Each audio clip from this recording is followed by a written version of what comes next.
Hey everyone, Margarita here. This is a near-death experience number 3. So if you have not watched the other 2 near-death experience videos, I would watch those first, and prior to that, I would go to the main page and watch the first 2 episodes of my severe carbon monoxide poisoning Untreated. Those same first 2 episodes are also under the Detroit Human Trafficking in Hospitals category as well. There's actually only 4 videos under that category. So if you watch all 4 and then you watch the near-death experience videos, you'll understand each near-death experience a little bit better.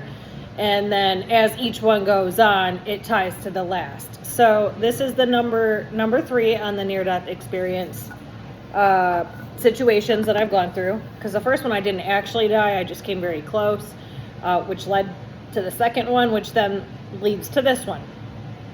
So if you watch all that first, you'll totally understand everything a little bit better. Now at this point, this one happened in June. It was June 13th, 2023. And at that time, there was quite a bit of wildfire particles drifting over from Canada to where I have a house in Michigan, I had a house in Ohio. At the time, about an hour apart, but it didn't matter. These particles were so heavy, there were so many of them. It was taking over the entire area, many states over. So it was blanketing the entire area. The particle level was extremely high, and you could see it visibly in the sky. So due to my ongoing condition, now if you watch all of the severe carbon monoxide poisoning left untreated videos, you'll understand this even further. And I have not gone into extreme deep detail. I just got the baseline out in that initial set of videos. I'm going to go and do another set and go way more in depth on how extreme the situation truly was, because what I had just talked about there doesn't even scratch the surface on what actually went on in my real life and what was actually going on and how extremely distressful everything truly was, because there's no other situation like that. There's not another human being that's ever been left alive in that extreme degree of distress, physical distress, with no medical help whatsoever, in an extreme state of suffocation. So if you understand all that first, you'll understand what I'm talking about now a little bit better. And then there's many other subjects that I talk about on my channel, due to the fact that I've gone through life with no support system, no help in any which direction, with a deranged mother in the background with Munchausen by proxy, controlling all of the people and agencies around me, causing all this chaos and extreme destruction in my life and near-death experiences. So I have a lot of knowledge on a lot of different subjects. So I'm going to be getting into many different subjects on my channel. This is just the beginning. I have over 1,000 more videos to go. So now at this time, I did travel from basically from my one house to the other that day, and then back up to my dad's room at the care facility over by the airport in Detroit, Michigan. And I spent about 3 hours in the car driving that day. Now, when particles like that, when there's a spill of any kind, or there's wildfire particles, they do go through the ventilation system in the car. So if you turn on the heat, you turn on the air, they're still getting into the car. And because we were never properly treated and the ongoing effects that we suffer from, both my son and I both, it's a problem. So when things like that are going on, we basically have to shelter in place. And unfortunately, I was out and about too much that day, and I knew I shouldn't have been. However, I did drive. There were several circumstances why it led to that, why I drove that far.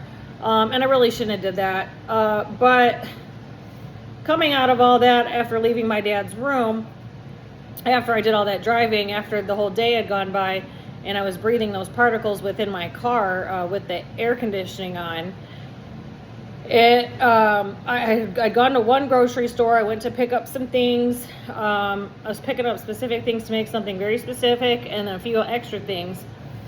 And ironically, the grocery store refused to check me out, and they said they were closed by the time I got to the register, which was like a couple minutes past 10 p.m.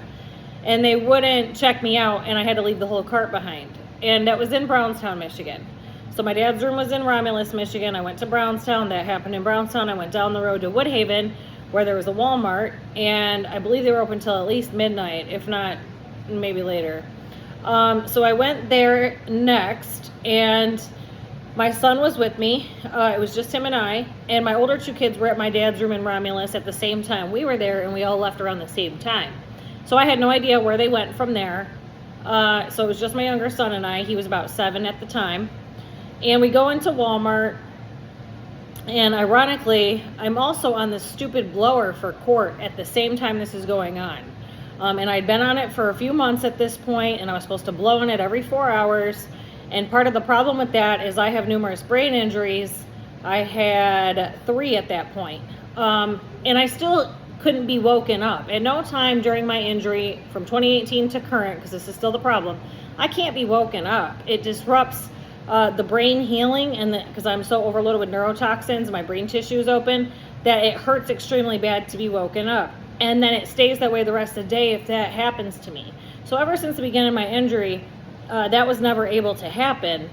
And the people in the court didn't seem to understand that. So I kept being woken up due to this blower, and it was causing me to lose functioning. It was causing me to not really be able to work as much. It was causing a decline overall in my condition and everything else that I had going on. I was barely hanging on as it was. I was still self-paying for treatment once a week. And I knew if that stopped, that was going to be it. I wasn't really going to be able to work anymore after that, which did eventually lead to that a couple months later. So didn't take long, basically, from the incident that happened this night. And I should have never been given that blower for those time frames, that the frequency of the use, and especially because I actually don't have a drinking problem at all. Never did. I've always been working my entire life and or stayed injured. And due to the amount of the injuries that I have and the severity of my injuries, it's not possible to drink like that in my condition. I can't even drink liquor. I can only drink a few beers here and there, sometimes a little more, but really, and it can't even be all that often because it's just like having a re-exposure. So there's many issues with that had always been the case. In a certain time period during my injury, I couldn't drink anything at all because I was that close to death. And so no one actually understood that. Everybody's just riding on delusions about me. And I ended up getting stuck with this blower that was causing further issues on top of my already existing medical condition that everybody seemed to be disregarding, including everybody in the court. So at this point, this has been going on for some months, and I'm just getting extremely irritated from what's going on. It's causing a decline in my brain, in my condition, and my functionality. It's disrupting everything. It's starting to cause me to not be able to work. And then once the incident happened this night, I struggled to hold on a little bit longer. I eventually wasn't able to continue working the way I did all this time to get us to where we were and keep everything going and keep us alive. And it led to me not being able to work anymore and just being completely considered permanently disabled. So my main form of self-employment basically stopped shortly after all of this. All of my other things I had lined up were already planned in advance for years, but then there was also disruptions as well due to other people's crimes and actions. So that plays a big role in what happened that night, along with the wildfire particles. That blower was left in my car. It was supposed to be blown into at 11 p.m. It was like 10:30 when I went into the store, 10:45 maybe, 10:30 or 10. It was like 10:30. So I go into Walmart. I'm trying to rebuy the same stuff that I had already bought, or I was trying to buy at the other store. Put the same things in the cart. I hadn't gotten but a couple aisles in, and I started to get really irritated. Now, mind you, it was already progressively, I was already getting that way from having this blower for a long time, all my sleep being disrupted. And it turned into, so, that is a big red flag that something significant is about to happen. But I also remained in that state for a very long time, the initial first few years of my injury. So being that my injury was so extreme initially, and I stayed that way day in and day out, at several years down the line into the injury, it's not as noticeable that something very extreme is about to happen either. So I'm in the aisleway. I'm trying to read something on one of the cans. I'm trying to decide which brand I'm going to buy, and I'm reading the back of the can. There's also many other people in the aisleway, and my son is standing there with me. And the words on the can start jumping up and down. and I'm just getting real irritated, and all of a sudden I start seeing black spots briefly, and then I don't remember anything after that. The next thing I knew, I was coming to on the floor in a giant puddle of dark red blood, and my ex was standing in front of me asking for my car key. And I was not even conscious. I was totally unresponsive and dead for 15 minutes, and everything was spinning when I finally did come to. And at first, I didn't even realize I was dead. I didn't realize I was on the floor in a puddle of blood. I was actually just trying to say I was okay. And then he said, "You've been unresponsive for the past 15 minutes. You're not okay. You need to go to the hospital." And I kind of look a little bit to the left, and I see all these people that were standing there the whole time. I see the Walmart manager, and then I see 2 EMTs in the stretcher, and they were getting ready to scoop me off the floor when I came to on my own. And I just told them where the car key was, and I just remember thinking, the first thought after I realized what happened, I said, man, like, I didn't say it out loud, but I'm thinking this in my mind, my head hurts really bad. And you know, my very first thought when I saw him was, I'll be damned, not again. You are not collecting on my policy, is all I thought. That was my very first thought. And then I had agreed to go in the ambulance, and I already knew the hospital was not going to treat me due to all the falsified medical records and what's in my chart, and the fact that I'd already been brought in an emergency with a different brain injury 2 years prior, and they kicked me out and said nothing was wrong, left me untreated, and refused to contact my care team. So I'll get into that in its own episode, because I've not talked about that yet. But I already knew they weren't going to treat me, and they were going to act like nothing was wrong, and there wasn't going to be any help. So that's why I was trying to say no. But I did really just die. I really was unresponsive the entire 15 minutes. And then I must have passed back out after I agreed, after I said okay. They must have scooped me back up, put me on the stretcher. And at some point I woke up in the ambulance ride long enough to say I'd been under treatment for extreme carbon monoxide poisoning at a private center. I needed oxygen. I knew I needed oxygen. I knew what the problem was. So I spit enough out to say that. They did give it to me, and I just remember taking deep breaths, and I lost consciousness right after I said that. So I was unconscious for about another 45 minutes, but completely unresponsive for 15 minutes on the floor. Now, what had happened was, after I saw the black spots and the words were jumping up and down on the can, my son said, because he saw the whole thing, he said that I made all these strange movements with my body, that I slowly bent all the way backwards halfway, and then after I made all these strange movements, my eyes rolled back in my head, and I fell over backwards and cracked my head on the floor. And I was just laying there dead with my eyes open. And he thought I was joking, because the way my body made all those strange movements, he thought I was at first just joking, and then he was yelling at me, telling me to stop joking, and then he saw the blood coming out of my head. And the other people in the aisleway grabbed him and took him to the Walmart manager. It didn't take long. She was there fairly quick. So all these people were there. So those people had called 911. He grabbed my phone.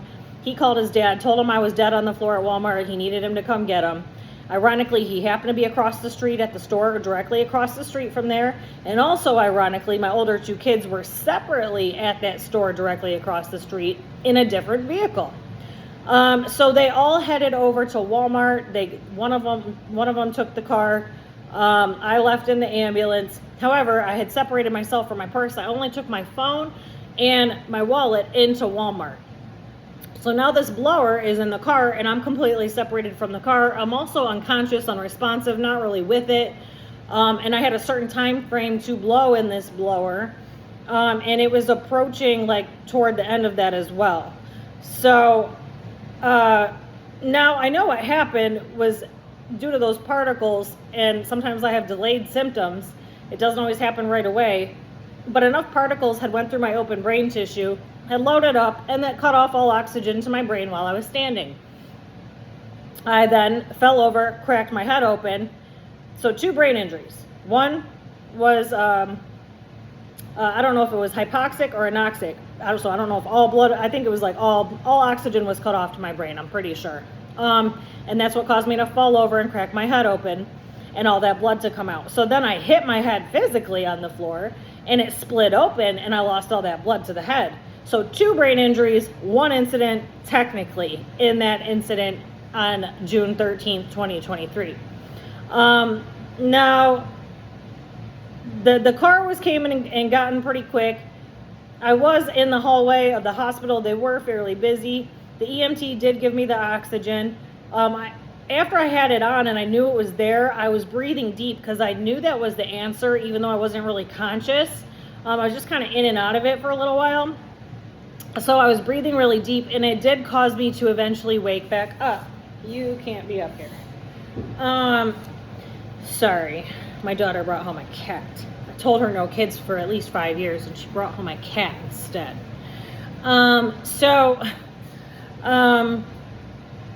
I start to come to in the hospital in the hallway before I'm even in a room, in the emergency room, and I'm covered in head to toe with blood.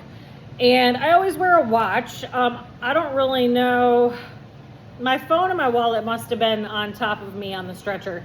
But I'm starting to realize that shit, like, what time is it? Like, and I was always constantly worried about this blower for all this time, because I kept getting in trouble for this. Like, these women were yelling at me and harassing me over this blower and me missing these blows. I don't have daily functioning from my initial injury. I'm still trying to piece that back together. And it's basically, at this point, all these years later, it's been 7 years. It's not gonna get pieced back together.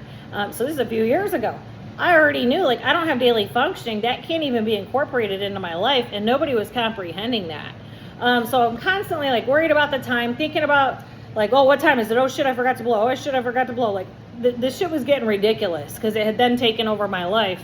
And I already had this injury that had taken over my life. And I had no quality of life anyway. So, you know, it was just kind of ridiculous. I'm realizing that I realized that my car is not with me. I realized I took an ambulance. The blower is inside the car. I do remember handing over or just telling him the car key was in my wallet. So that means one of the kids took my car. Somebody took my car. I knew my kids were together. So I knew one of them was going to take it. And then I start texting my daughter when I finally came to at the emergency room. And I said, I need that blower. And all of a sudden, so she starts racing all the way to the hospital. I don't know how far exactly she was or which one actually had the car. But she had to go back to the car, get the blower, because they got my car fairly quickly after I hit the floor. I'm talking within 5 minutes they had the vehicle. So she gets all the way to the car, gets the blower, gets in the other vehicle, rushes all the way to the hospital, and it's literally 11:29. I had till 11:29 p.m. to blow in this thing, and she comes busting through the door exactly at 11:29 p.m. And she makes it to me just barely in time. I'm like barely conscious, drenched in blood from head to toe, still have the oxygen on. I'm extremely weak. My head hurts really bad. I'm deprived of oxygen to the brain in a pretty extreme degree, and I live that way. So this was like pretty extravagant. And I could barely get the breath out to even register it into the machine. And then finally, after I did that, I ended up losing consciousness again from blowing into it. And then I finally get into one of the cubicles in the emergency room, and somebody finally comes in to assess the situation. And I tell them the ongoing condition. I'm under treatment at a private center. This is what's going on. This is the situation. This is what happened. And they're like, okay, well, yeah, we're going to send you for an x-ray or a CAT scan or something. And I said, I can't have radiation. One radiation scan, because of my condition, because of my open brain tissue, and because of the abundance of carbon monoxide loaded in every cell of my body, especially my brain, because it's loaded up like 10 to 100 times more in my brain than the rest of my cells. That would cost probably $3 or $4 grand to reverse in treatments out of pocket. Everything is out of pocket at this point. It would cost that much to reverse one scan. So I already know. How do you think I know this? I've already been through this before. And at the time that had happened initially, my insurance was still paying for it, thank God. So I'm already aware that that's the case. And I know I can't have radiation. So once I tell them this, and they already see all the falsified medical records under my name, and they already see they've kicked me back out of the hospital numerous times when I've been brought in for each significant re-injury, acting like nothing's wrong, they continue on with the cover-up. Because initially, they're the first hospital who initially left me untreated. And not just once, but numerous times prior to me finding the private center. So now they try to get me to sign a form stating I'm leaving against medical advice. And I said, I'm not leaving. Like, I have my head cracked open. I was just dead for 15 minutes. I know what the problem is. I need oxygen. I actually need hyperbaric oxygen. But, you know, they're not going to give it to me because they don't ever treat me, because then that would make them legally liable and responsible for all these other times they've covered up and kicked me out of the hospital. And at the root of that is my mother's involvement in having my medical records falsified with the people she's pulled aside along the way to enter that false information. So I refused to sign the form, and then they left. They took the oxygen off of me and they left the room and refused to come back. Never saw a doctor, never seen any other staff. They literally waited for us to leave and would not talk to us. That was it. So I'm still drenched in blood head to toe, open head wound. The wrap that's on my head isn't even covering where the hole in my head was. And it wasn't even wrapped on there properly. And I'm barely coming to, and my head hurts extremely bad, and they're kicking us out. And then my daughter's like, you know, she doesn't understand the full scope of everything, because at the same time, she's manipulated and brainwashed to some degree by my mother. So she doesn't understand things properly either regarding my situation and how it works and what's actually going on. So what I ended up doing was just not signing the form and saying, let's go. And so then we left, and I said, let's go. I've got my own head wrap and I've got my own pills. That's it. Let's go. They're not going to do anything. They do this every time I'm brought here. So then I left with her, and I just said, because I was staying at my house in Ohio at the time, there were the people that stayed in my house and did all the damage were in my home at that time. So instead of going to Ohio, or I shouldn't have been driving, and I knew that, and I wasn't even trying to go to Ohio. What I did was I stayed at my ex's house. That's where my daughter was staying at that time. And I said, you're just going to babysit me all night. That's what's going to happen. So she babysat me all night, and I slept on the couch. And I don't think I went back home to Ohio for, I don't know how many days. It was either a week, or it was a few days, or it was a week. But I didn't drive that far, especially like with my condition, and really a lot of the times I shouldn't be driving most of the time, and I do it anyway because I don't have a choice. I don't have a proper support system. I don't have anybody to do any of this for me, or I'd have been dead a long time ago. In the manner in which I have things running and the way I keep us alive, I would have been dead a long time ago if I was not driving during any of this. So what I did was I just stayed there, and she babysat me and made sure that I was still breathing from time to time, and that was it. Eventually I took like that weekend off work, because I think it was a Wednesday, and I took that weekend off work, and then ended up going back to work that following weekend. And even then I ended up having all these issues. When I did get back to work, I shouldn't have been working either, or standing, or I did have a significant injury. I think I drank something I shouldn't have drank. Mind you, I hadn't been drinking at all for, like, I really don't drink. So the whole thing is ironic that I have the stupid blower. And I ended up picking up somebody else's cup. There was quite a few cups, and it was like a party booth, and it was a crazy situation. There was a lot of cups, and I was very confused, and I stayed that way from that head injury. This was literally the first night I went back to work after this. And I don't know if somebody actually drugged these cups for fun, or if it wasn't drugged and it was just some of the liquor, because I don't drink liquor.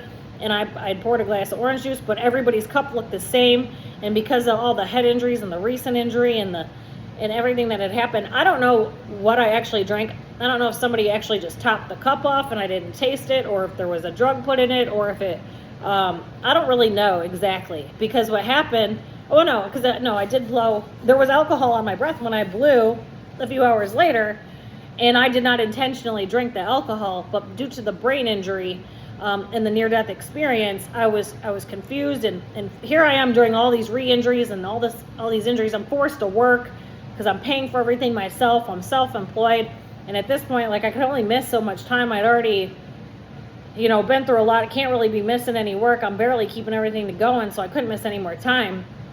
And I forced myself to kind of hold it together. And due to that, I drank something I probably shouldn't have.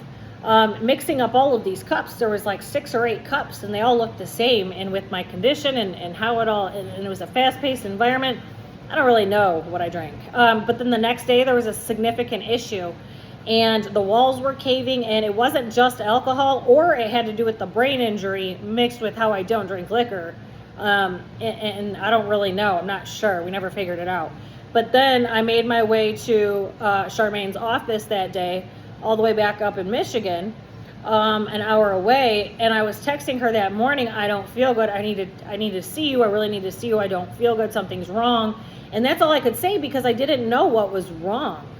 And I did make my way to her office, and I could barely drive. And I got there, and she saw something was visibly wrong. She actually had to call my ex and my daughter to come get me from her office because she could tell I could not drive. So I don't really know what the problem was. It was something neurologic. Clearly it was something neurologic. I don't know if I was drugged or what exactly happened. But something happened neurologically after drinking whatever was put in my cup of juice, or I don't know if I just maybe picked up the wrong cup. So we never figured it out, but it was definitely something. So that whole incident, that all created, that Walmart incident, the no treatment, how that all happened, what all went down, caused such a significant re-injury that going forward, I'd never gained the ability to continue working consistently the way I had the rest of my injury. Even though I was struggling the entire time and shouldn't have been working, I had some type of consistency to it. And after that injury, that blew that consistency out of the water mixed with that blower. So that was kind of the end of the consistency of my main form of self-employment. And I had already intended on my one house being an Airbnb. That was planned years in advance, and then I found the damage to the home, and I'm still currently working on all that. And I've been working on the damage for over a year. So all of these things happened. It all tied back to that injury being left untreated again for I don't even know how many times at this point, being kicked out of the hospital, being dead, and there's 2 head injuries in one incident on top of all the other injuries prior, all the other brain injuries and the other near-death experience mixed with the time I did die for 4 hours. It was just so much, it overtook, one person's body can only handle so much. I'm shocked I'm even alive at this point. Now, due to my head hitting the floor, I had this problem where my ears connect to my brain. Something was, I can't even explain it, but where my ears connect to my brain deep down internally, it hurt really bad. It felt like they were a little disconnected, and it hurt really bad in that spot where it connects. And that was never a previous issue I'd had. So I stayed that way.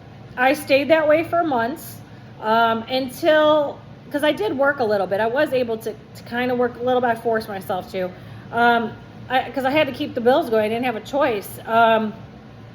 So I did come up with some money. I treated, I don't know how many times, but that was where I lost the ability to continue weekly treatments the way I had maintained. That whole time I'd maintained treatment at least once or twice a week or more. And then that was where I lost that ability. So I did maintain getting a few more treatments from that point forward. I don't know how many. I must have had at least 5, I'd say, maybe a little more than that, maybe closer to 10. But it took all of those treatments to repair whatever that feeling was where my ears connect to my brain and how it stayed hurting. So it stayed that way the entire time from that injury until several months in when I'd had enough treatments, although it was not my regular schedule of doing it once a week how I was. I did eventually have some treatments that did repair enough of that to where that did stop. So that was an issue that went on for some months. And then toward the end, right after that got repaired, I did have an additional brain injury.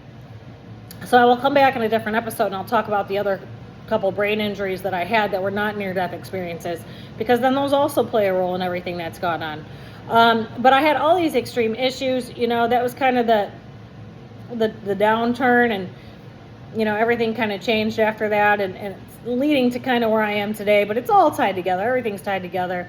It really ties back to no treatment from the jump. This going on repeatedly, all these re-injuries, still getting kicked out of the hospital every single time. Didn't matter if I was dead, brought in dead. Didn't matter if how injured I was. Didn't matter. They don't care. They've got false information. It looks like a mental disorder to them. even though somebody's got an open head wound, for some reason they believe that to be a mental disorder. So kind of funny, not funny. But yeah, I will come back and talk about the other brain injuries in their own episodes, and I'm going to come back and talk about the Black Eyed Kids experience that I had, because I actually didn't know who the heck they were until my oldest had enlightened me on all of that. I'm going to come back and talk about those incidences in their own videos, and yeah, like, share, subscribe. I do have a GoFundMe in every description box due to everything that's gone on.